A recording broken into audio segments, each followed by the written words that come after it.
They do. Me. Look, I've had enough of this crap. I tried to be nice. Husband was nice. Just leave. Entitled Dad. Don't yell in front of my kid. I'm calling the police. You can do that from your car. Leave, please. Entitled Dad sits in a lounger and calls the police.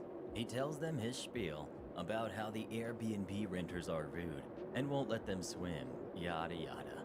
Mind you, Jake showed this idiot his driver's license. I see Entitled Dad and get redder and redder. Entitled Dad. Well, why didn't you say something to us, huh? And that's stupid. We should still be able to swim. I'm remembering the conversation. Sorry, it may not be 100%, but it went something to that effect. Entitled Dad hangs up, smashing his finger on the end button. Yeah, now leave, I'm thinking. I don't care if previous owner sold you his house. We are swimming. He said we could use his pool whenever. Kyle jumps in my pool, and Christy goes in. I'm thinking to get Kyle. Nope, they proceed to play in my pool. I lost my crap. I'm yelling at Jake to call the police. My phone is in my bedroom, on the other side of our home. Jake, please get your wife and kid out of our pool and leave. We're not leaving. Lucy, Entitled Dad, you're going to go back to prison. Let's go, please. I won't, Mom. I'm not doing anything wrong. We were given permission to swim. Me, you are trespassing. Get the heck out of my darn yard now. Christy, no, sorry, we're swimming. I proceed to go towards the pool to pull her out by her hair. Doozer had snuck out by my leg as well, so I'm trying to grab him. Kyle. Mom, she told the dog to bite me. I heard her. Get the dog. Doozer is trying to lick him in play. He practically punches my puppers away. I lost my crap, y'all.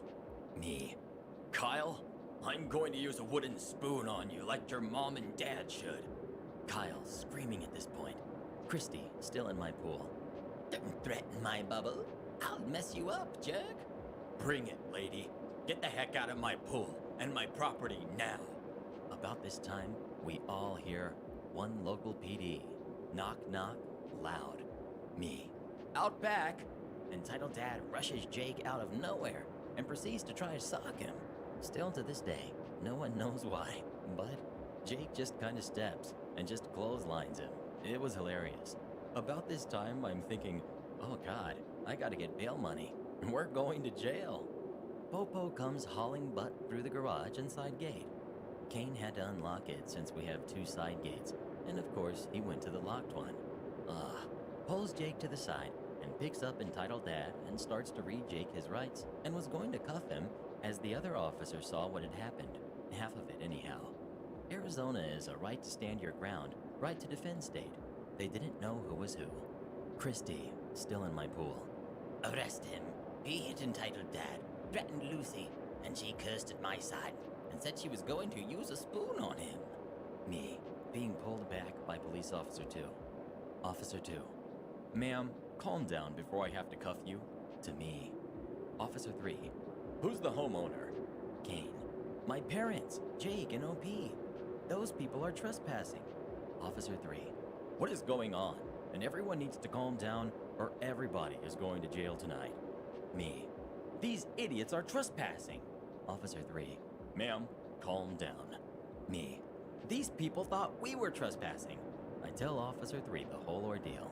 Officers 1, 2, and 3 go over and talk for a minute, telling me and mine to go in the house, so we do. Officer 2. I need all IDs. Me. Okay, but it's our home, and we called. Officer 2. Ma'am, I understand.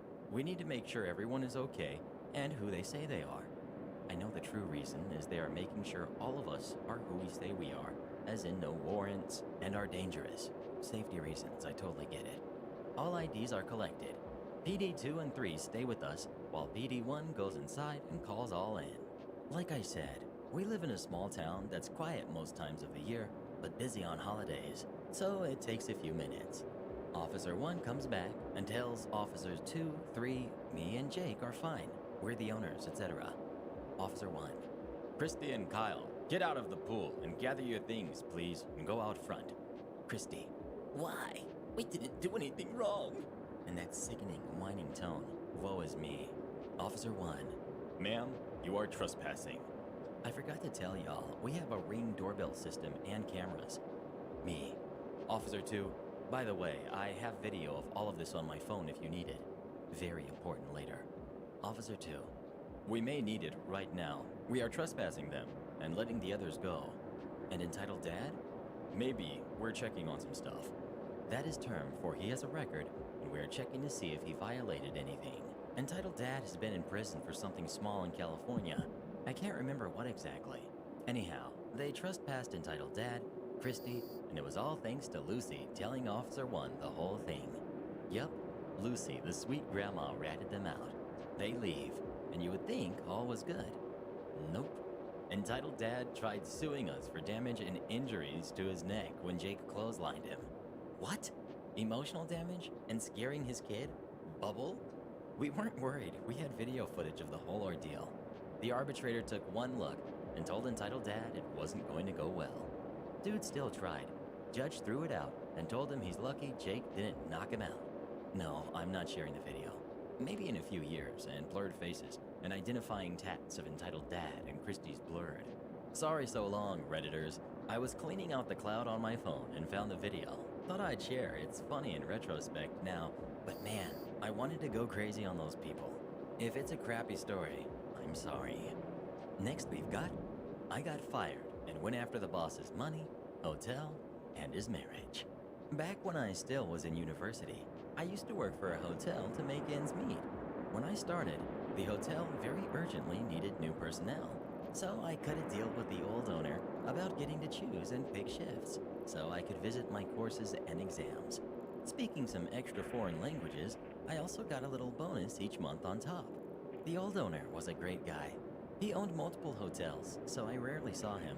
But when he was in the house, he always made a point to have drinks with the staff, chat with us, and if we were free, he even invited those of the front desk to fancy restaurants that were not on shift. Fast forward, I had worked in the hotel for a few years now and was nearing the completion of my studies, so it wouldn't have been an eternity until I had to quit anyway, as I was, of course, more interested to work in my field of study. As part of my deal with the old owner, I mostly chose to work night shifts, allowing me to visit my courses at university during the day. To make up for my privilege, I had picked up the habit of doing some extra work in the dead of night other shifts normally wouldn't have to do. When I, on contrast, could have sat around and stared at the walls. People were grateful for the help in the beginning, and we became a rather tight-knit group. But over time, people rotated in and out. When the old owner retired, and his jerk of a son took over the business as the new owner, I already feared the worst. The new owner didn't like me very much. I never found out the exact reason for that one. I was at that point nearly the sole veteran left from what I started.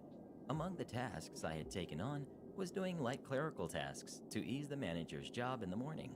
For that, I generally had to use the manager's network account. One night while doing my lists, I logged into the manager's account and emailed to do my job.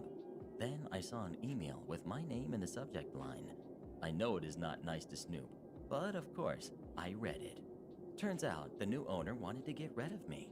I still had my old employee contract with the bonuses for foreign language abilities and was allowed by my contract to pick and choose shifts. I can only assume these privileges are what made the new owner hate me. No idea if he had other reasons, because to be honest, these seem very weak to me. But he couldn't fire me without cause. On top of that, I would be owed severance if fired, and generally, there were not enough bodies in the shift rotation without me. Though the new owner didn't seem to understand that point as the emails told me. I looked for more emails concerning me and found them. There was an email chain between some of the employees, the manager, and the new owner. I was, of course, not CC'd, as I was the hated topic. The employees didn't like me hogging the night shifts, because those paid better, and for every night you worked, you got paid the night bonus. The manager was the only one rather neutral on the matter and just curbed their enthusiasm to get rid of me, as they needed me to be fully staffed. The new owner and my colleagues actively conspired to make a hostile work environment so I would quit of my own volition. I was furious. I thought about a variety of actions, like egging their cars or messing up the hotel. But I settled on a less crazy method of revenge. I called my uncle at 2 a.m. asking for advice.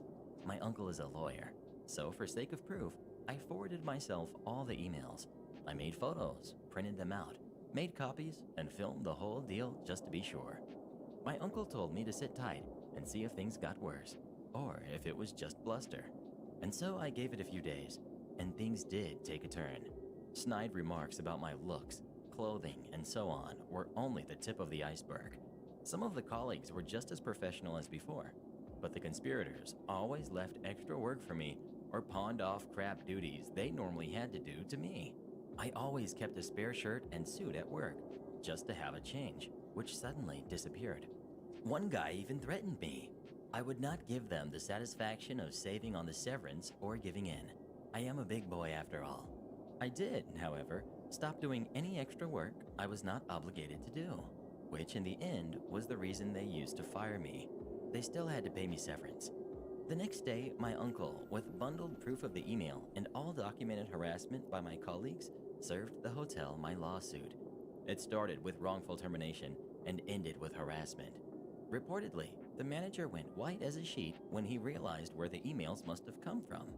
The new owner had been on vacation and had to cancel his expensive vacation in France to deal with this. Their counsel advised them to settle, so I accepted my severance and a hefty bonus on top. Enough money to last me until the end of university without work. But that was not all my revenge. I had gone after the new owner's money, but in the next step, I went after the hotel. I had used all the spare time during night shifts alone to document every last violation of city, council, district, state, and federal law I could find. That went from little things like some harmless mold under the kitchen sink to substantial violations like modifications of the building.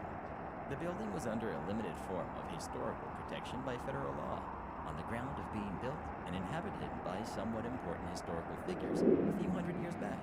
So every renovation or change in floor plans needs to be signed off on by a committee, which can take ages. There is also a grant paid to the new owner by the government for keeping the building intact as is.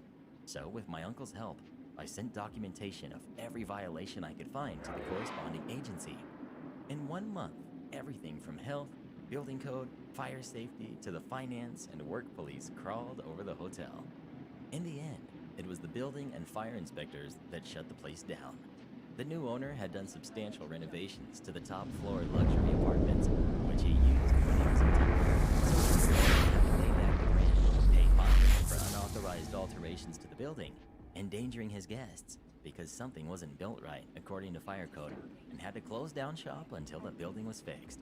I also tipped off a friend who had studied journalism and worked at a local paper. The paper ran an article on all the violations accumulated, which tanked the business once it had reopened, as the newspaper article had led to horrible reviews. In the end, to afford all the fines, repayments, and building costs, the new owners sold the hotel. As the cherry on top, all the jerks who had tried to harass me lost their jobs. Granted, the people who didn't do anything to me lost their jobs too, but didn't do anything to stand up for me or help either, so I don't feel too much remorse. And the revenge cherry on top was that the new owner, whenever he was in town, used to bring girls to the hotel, which in my country is legal, but he was married. It took some doing to get that information to the new owner's wife, but one of my former colleagues, who had quit before this had all happened, had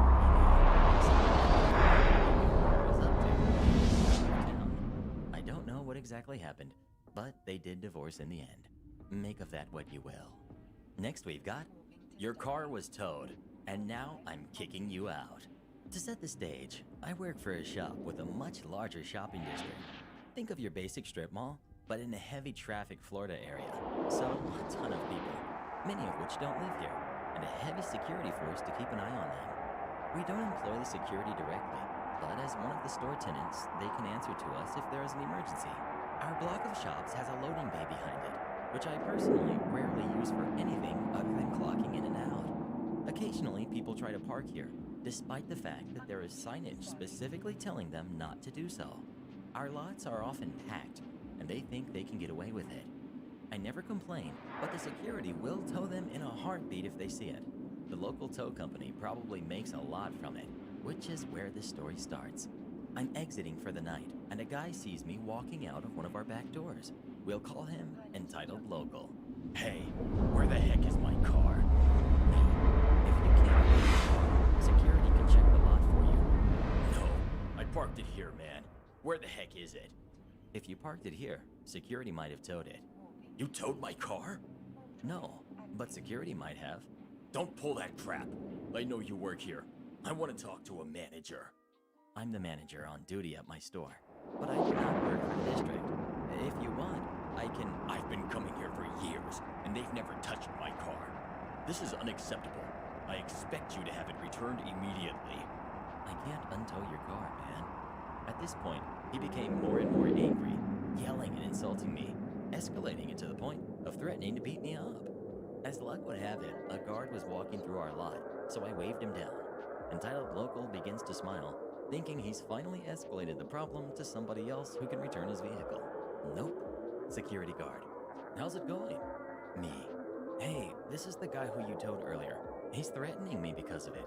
I want him trespassed off property. Fun fact, the strip is all under a single address, with the individual shops being like apartment numbers. So if you get trespassed off from any individual shop, that means you aren't permitted on the property at all. End of the day, idiot is taken off property by a handful of security guards as he yells and spits. Not only did we do nothing about his car being towed, he was permanently banned from returning. And shoutouts to our Regenerals of the day: Lulu Plays, Ridaclin, Jelly the Kitty, Sheena, and Olivia. Become tomorrow's Regenerals by leaving as many Rees as you can in the comments below. And watch this video next, you will love it. Hey there, Mr. Reddit here. Welcome back to another episode of r/entitled Parent Stories.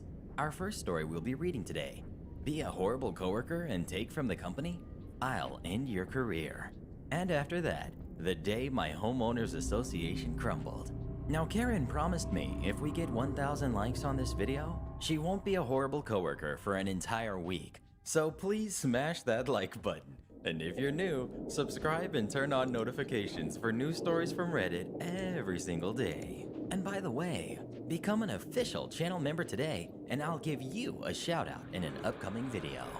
Be a horrible coworker and take from the company? I'll end your career. Straight out of college, with a degree in graphic design, hungry to find a good job in a horrible economy, 2009, I applied all over the place. I ended up settling for a decently paid internship instead with really good company, a beer distributor for a large and legendary macro brewery. I was pretty ecstatic.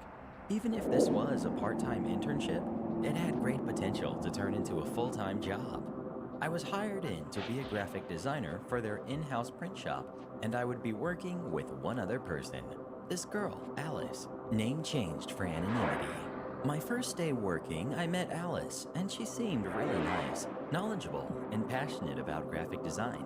Due to seniority, she was technically my supervisor. After a few days working, I learned a few things about her. Obsessed with running, obsessed with horses. She was a horse girl, homeschooled her whole life, and overall realized she was just an awkward person.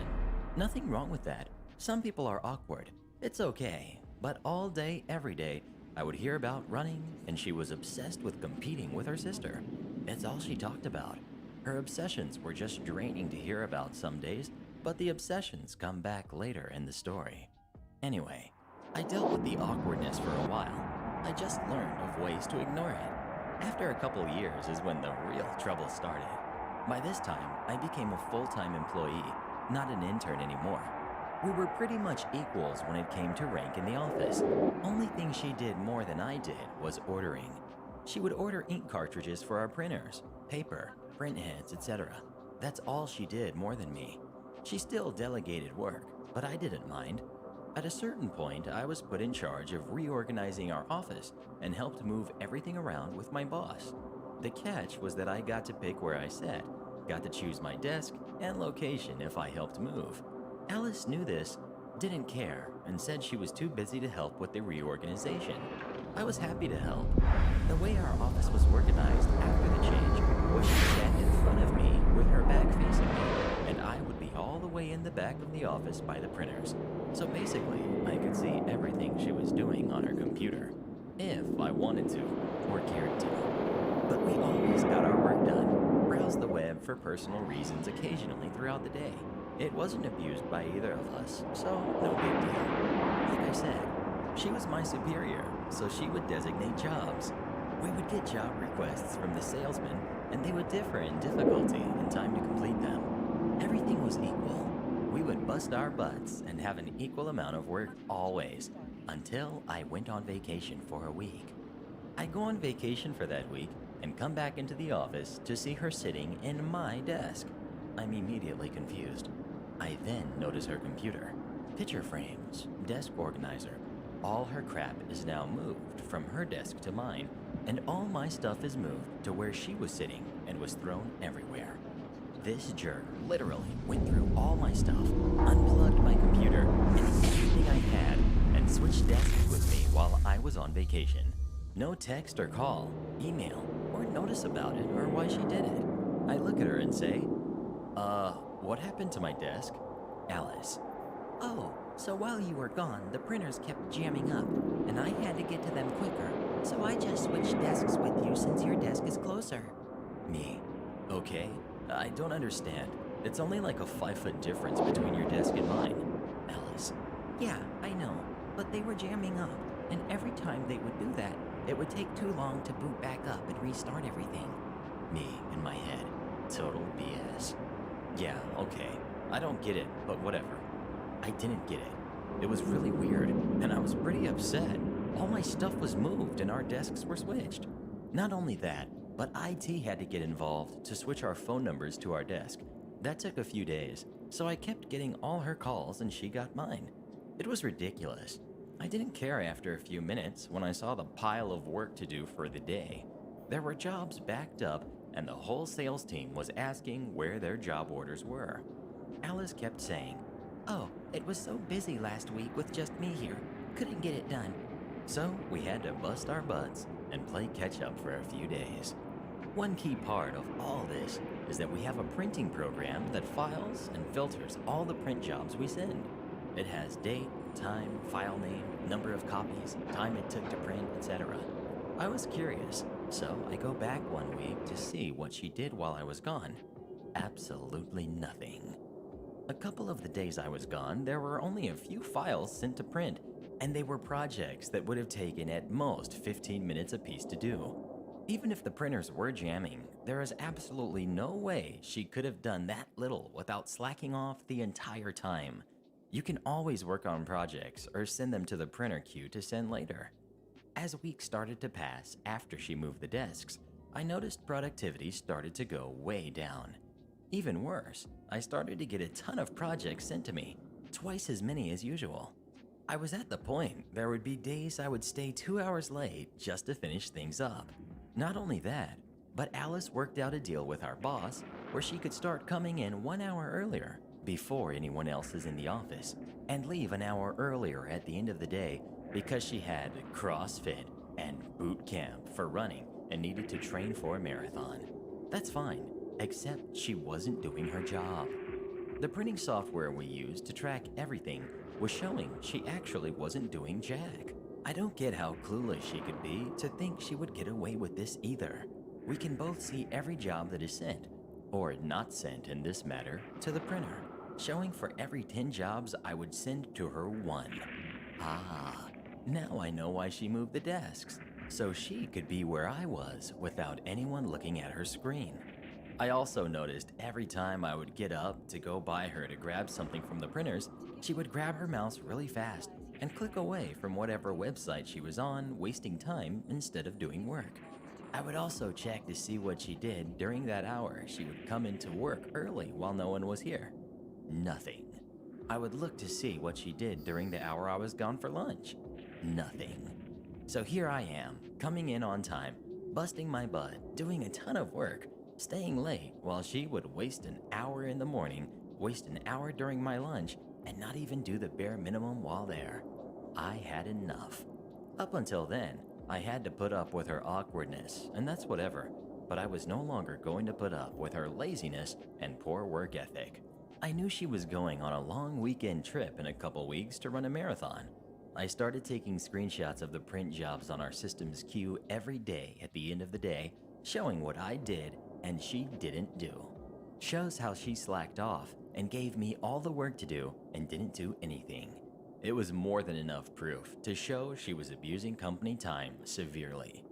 The Thursday she was gone, I gave her a taste of her own medicine. I moved our desks back. I moved everything from my desk back to my old desk she stole from me, and all her crap nicely put back on her desk. I kept everything nice and organized, as if nothing was changed besides the location of the desks themselves. Even further, I went and located extra long telephone cords so I didn't have to bother IT to switch our phones back again. I held on to the screenshots I took of her slacking off and didn't show them to my boss. I wasn't going to unless she raised heck about me moving our desks, which why would she? It was my desk originally. The printers obviously were not jamming, ever. It was a total BS excuse, and I never got mad at her or made a big deal when she did it. So why would she get mad at me for doing the same thing? I didn't even care about the desk itself.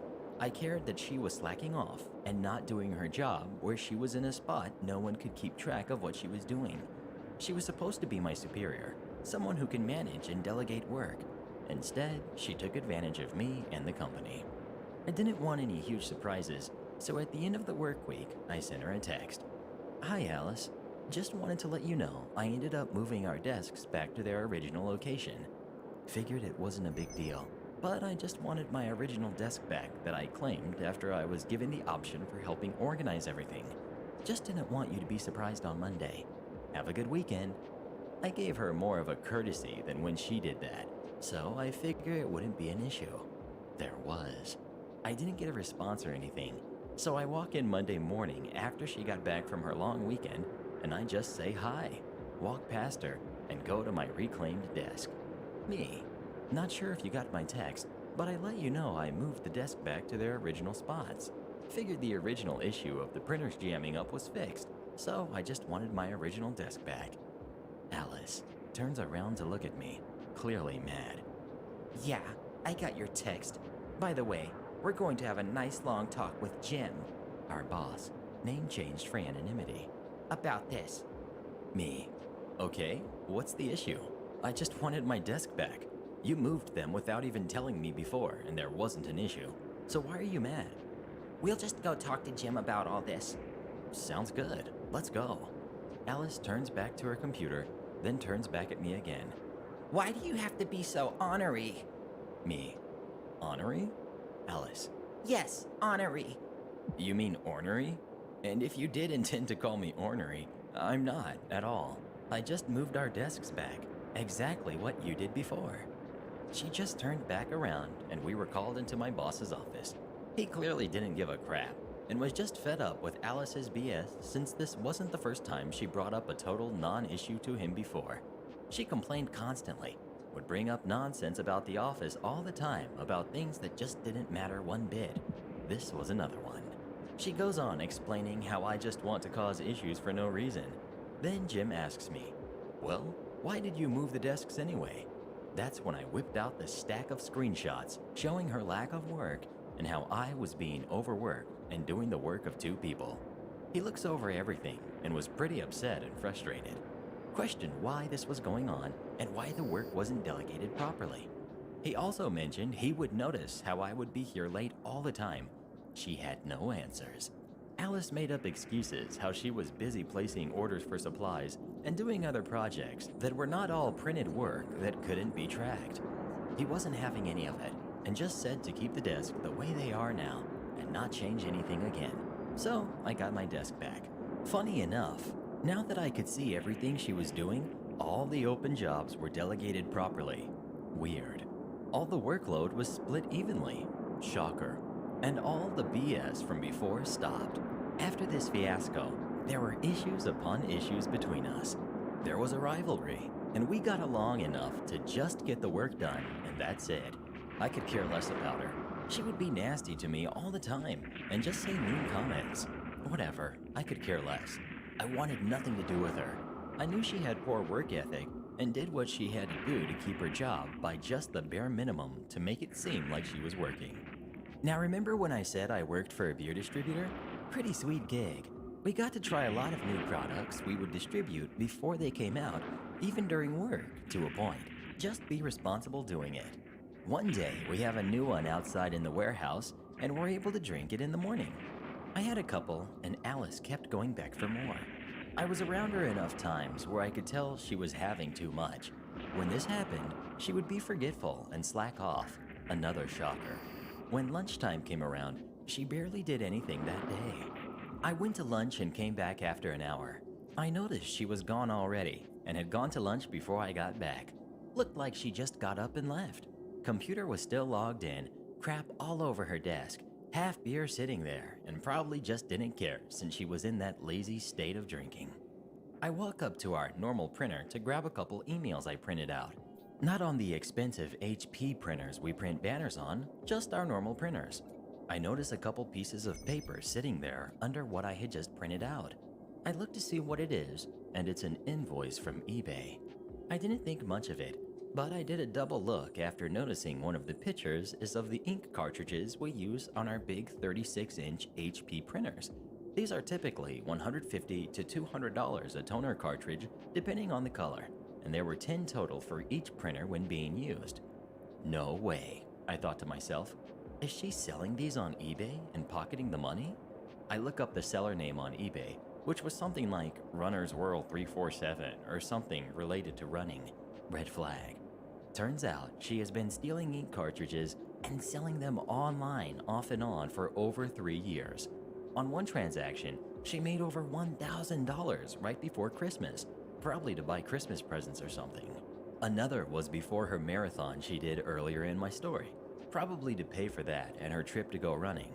There were transactions for running shoes she purchased on there that I have never seen her wear in the office on casual Fridays before. Something horse-related, but forgot exactly what it was.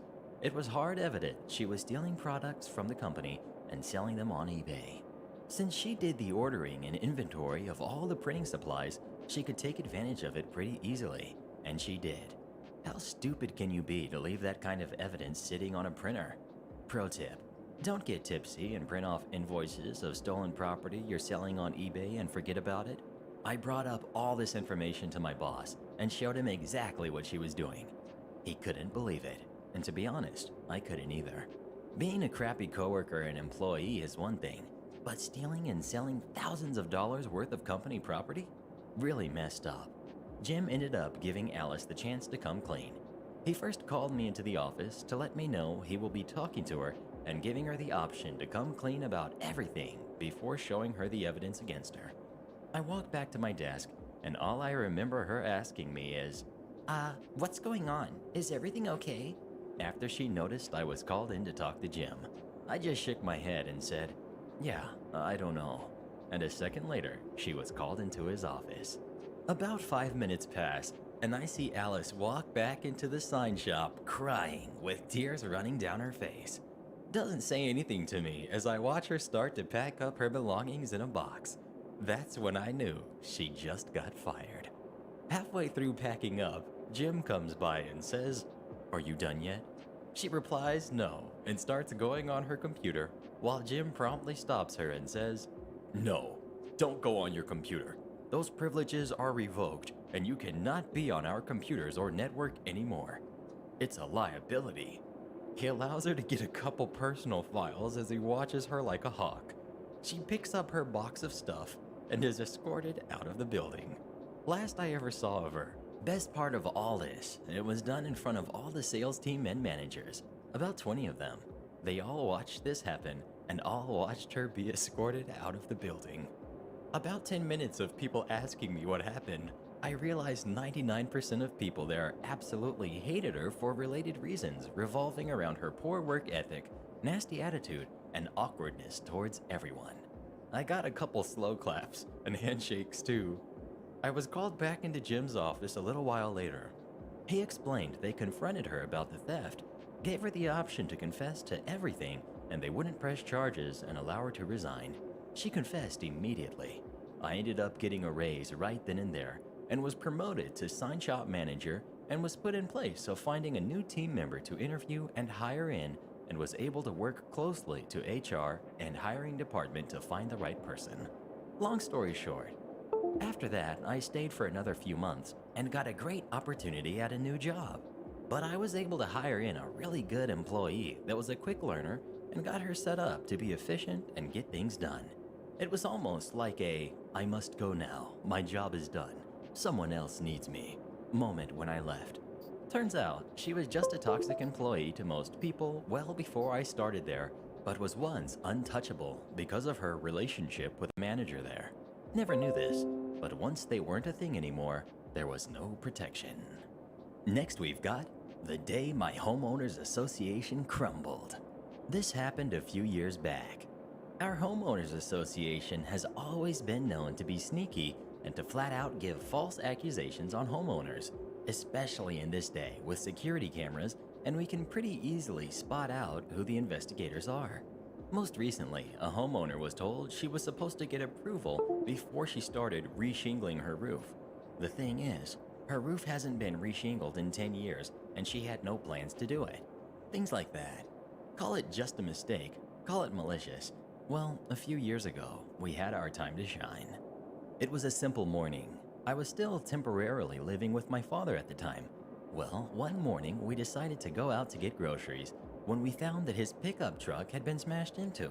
Nothing was taken, it was just smashed into. In fact, I still have pictures from that day. Cops arrive, they do some investigating, and found that a rock inside the truck was from a house down the street. Unfortunately, they couldn't get them to admit to the crime, nor could they prove it was even them. Understandable, criminals will grab things that they find, but it was suspicious.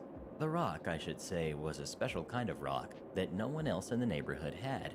Some round polish type, very unique. After this incident, I installed a security camera on his house. Well, not 2 days later, we got an HOA violation for a vehicle eyesore that needs to be removed. Just 2 days later. I'm confused how such a letter could have been written up so fast, but I start to suspect foul play. One day we were home and had a knock at the door.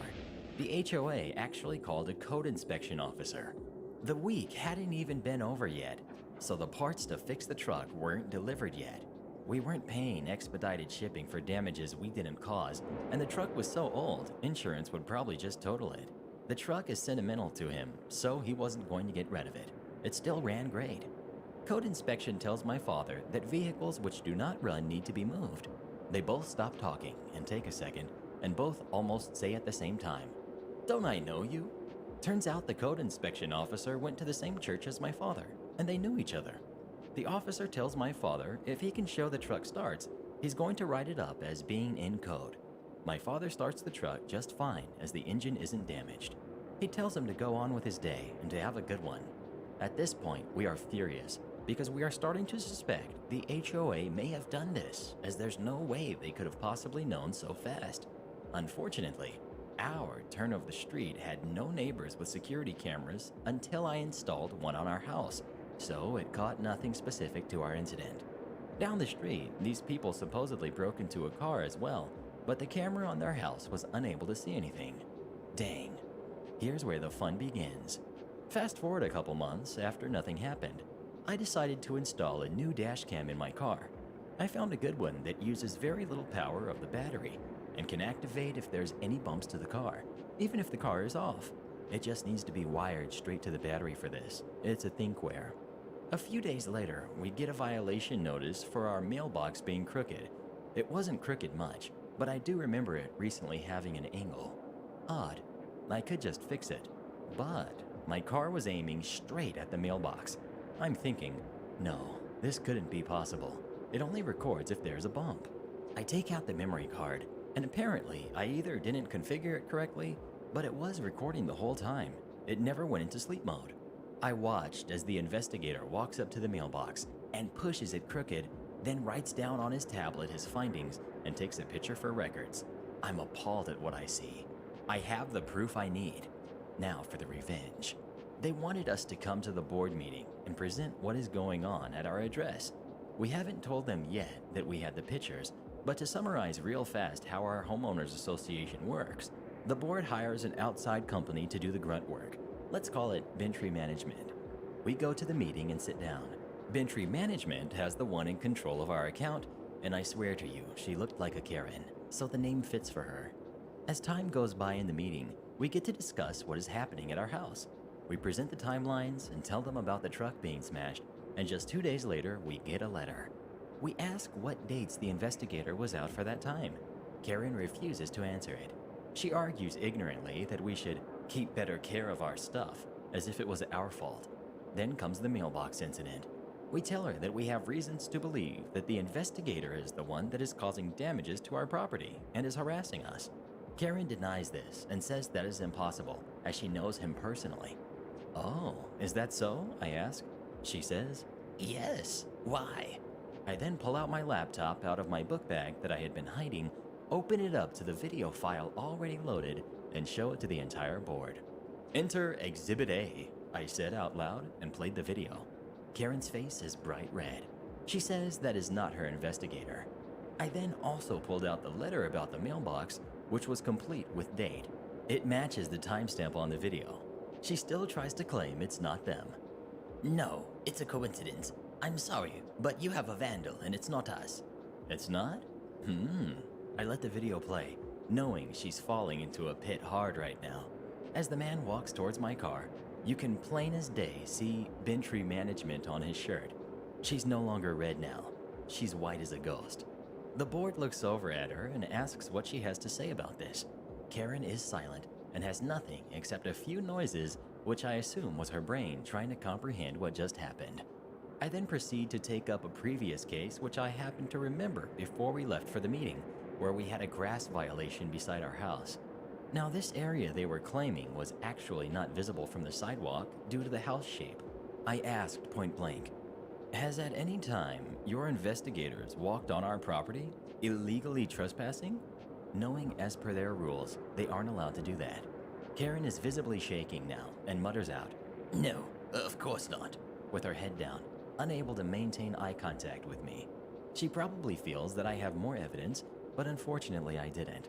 So I ask again. She asks, why? Our neighbor, whom are actually lawyers, literally next door to us where the side of this wall was, stands up and says, actually, that's not true. I have witnessed one of your investigators go between our houses and poke around the trash bins.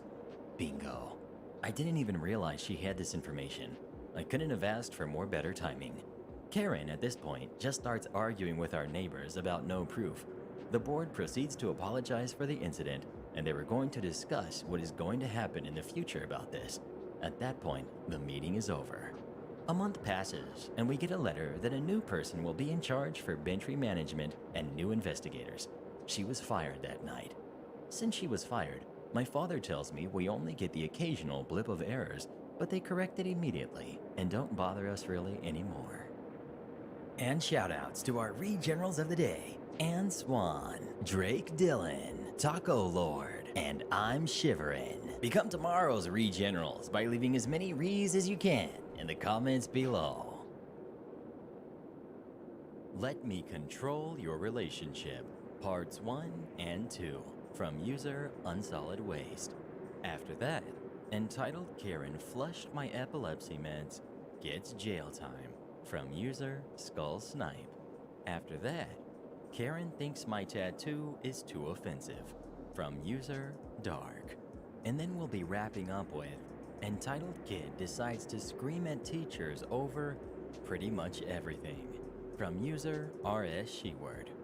Thank you so much to our posters for letting us read your stories, and if you would like us to read your stories next, please submit them to the r/Mr. Reddit subreddit. And if you're new, please subscribe and turn on notifications for new stories every single day. And for every thumbs up this video gets, one entitled parent gets a one-way trip to Mars.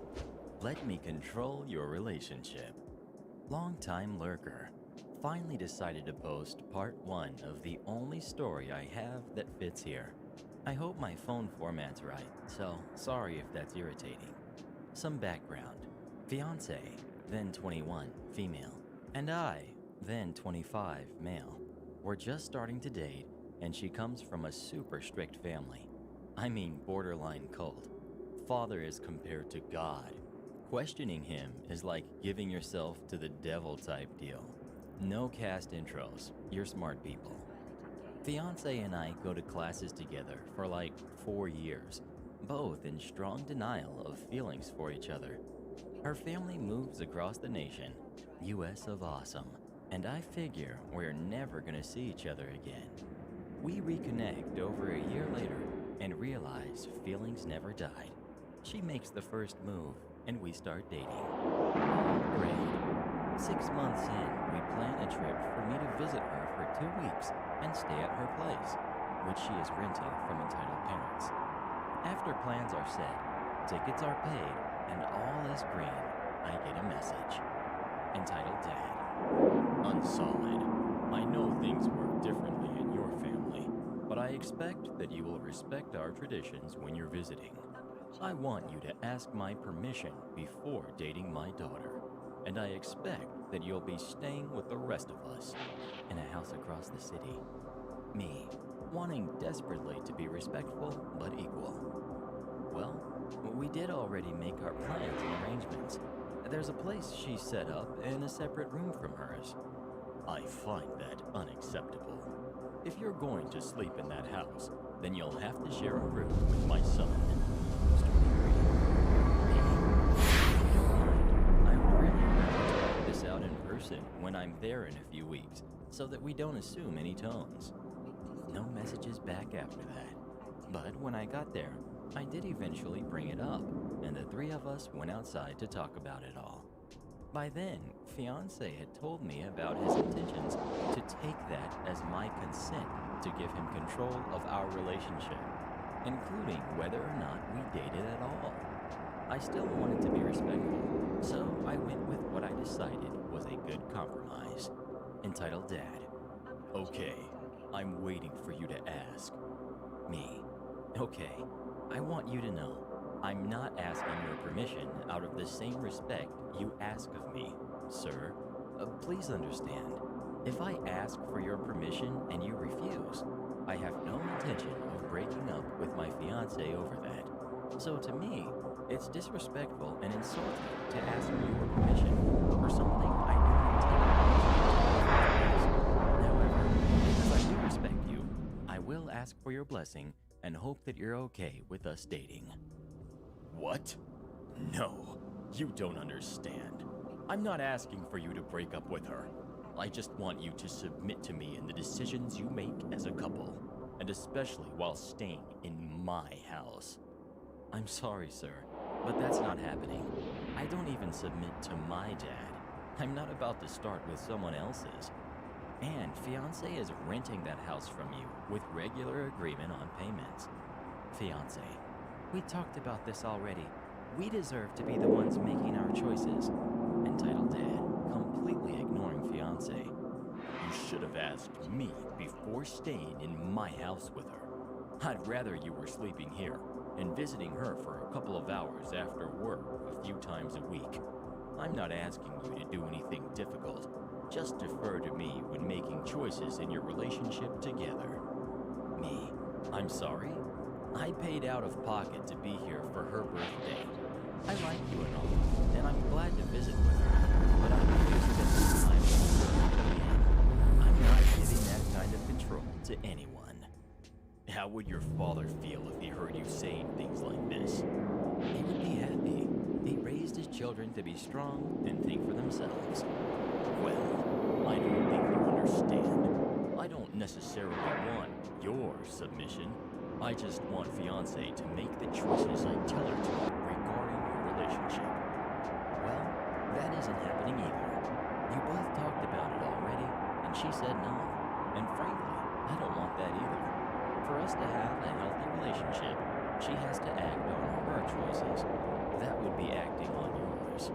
Entitled Dad, turning red. I don't think you understand. If you deny me this, there will be consequences that extend beyond you two.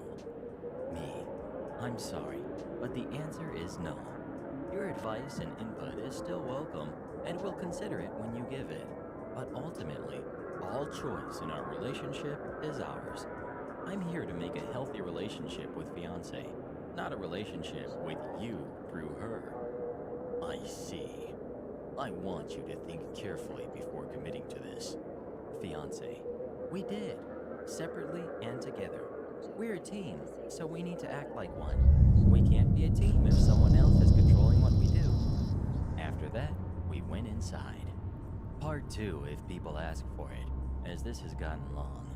I'll wrap up part 1 by telling you that after that talk and my visit was finished, he had begun telling her siblings and all of her extended family what a horrible person I was, that I'm selfish and possibly abusive to my fiancé, and that I'm corrupting their little girl, and I convinced her into hating them and abandoning them, while also cutting her off from most of her contact with any of her siblings. Every time I meet another family member, it's all questions about how I treat her. Do I believe she should respect her parents, etc.? Up until then, I had a lot of respect for him and liked him quite a bit, and persisted to try to keep that until part 2 happened much more recently. Let me control your relationship, part 2. Context. At this point, fiancé and I, now 22 and 26, had gotten engaged and have everything needed set for the wedding. We're saving up for the final payments, and after a long talk, I managed to convince her to let me try to mend things with her parents. It's a wedding. Who deserves to miss their own child's wedding, right? So she agrees to let me message entitled Dad and ask his blessing again, as a way to test the waters. If he refuses, she's pretty confident he'll do something to ruin the day and doesn't want him there. After that fails, astonishingly I'll say, he copies our entire conversation and emails it to every family member and her. The family all gets this with a message about how horrible I am and how I've guided fiancé into hating her parents. I'll add that he didn't send them the screenshot of me getting her to say I could stream it if they said they'd watch. I even cut the screen off so he didn't see the things she said about him. Next time, I might let him see. To fiancé, entitled Dad sends the same conversation with the following. Fiancé, do you agree with the attitude Unsolid has taken towards me? Very sad. After that, I've heard from 2 of her siblings and 1 of her aunts that I'm treating him very badly, and I shouldn't be keeping his daughter from him. They also all insist on saying we're living in sin, and even her sister, who used to be one of my best friends, now treats me like an invader. They also all treat fiancé as a brainwashed no-brain that can't think for herself. She's been reduced to not being allowed more than letters to her siblings. Aside from the 2 of the 3 that are 18 or older, the oldest is mini entitled Dad and keeps as distant as entitled Dad does. We decided we want to invite her siblings still, and any family members of hers who manage to show even a little support, or at least are understanding enough to not immediately assume we're bad people for wanting to control our own lives. Edit. Thanks.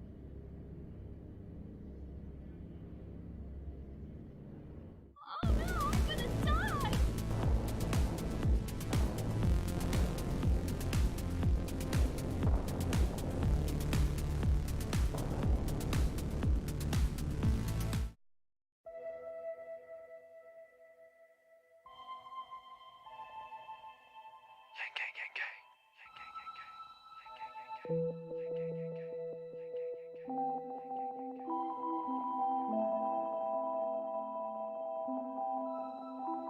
Automating away all our basic autonomy. Basically pay for the fake aristocracy. Shaking the shame and the sickening policy. Saving on sacred and taking my property. Locked out for weed, locked out for poverty. Lots of us locked out for being anomalies. Logging us down if we ain't how we oughta be. How can I help when I ain't even proud of me? Perfect solution, I heard you been losing. Be sure to be nervous, like certainly choosing. He's certainly proving it, curving and cruising through everything. Throwing at him, serving the truth. Ain't but trickle up, hey, gang standing up, hey, plain James on a bus, man, John Doe know it's us, hey, Yang Bucks trickle up, hey, gang standing up, hey, plain James on a bus, man, John Doe know it's us. I just left my school, couldn't find a pot to piss in. Harsh recidivism, need an extra extradition. Imagine giving 10 Benjamins the kids in my position. That's your decision. It's so pernicious. With your permission, I hope you're listening. I really hope you listen. We're sick and tired, Yang is breaking the silence. Y'all way too pious, accepting what you're provided. Come out of hiding, take them all by surprise. We lost our pride, he's told us where we can find it. Yang bucks trickle up, hey, Yang gang standing up. Hey, plain Jane's on a bus, man, John Doe know it's us. Hey, Yang bucks trickle up, hey, Yang gang standing up. Hey, plain Jane's on a bus, man, John Doe know it's us.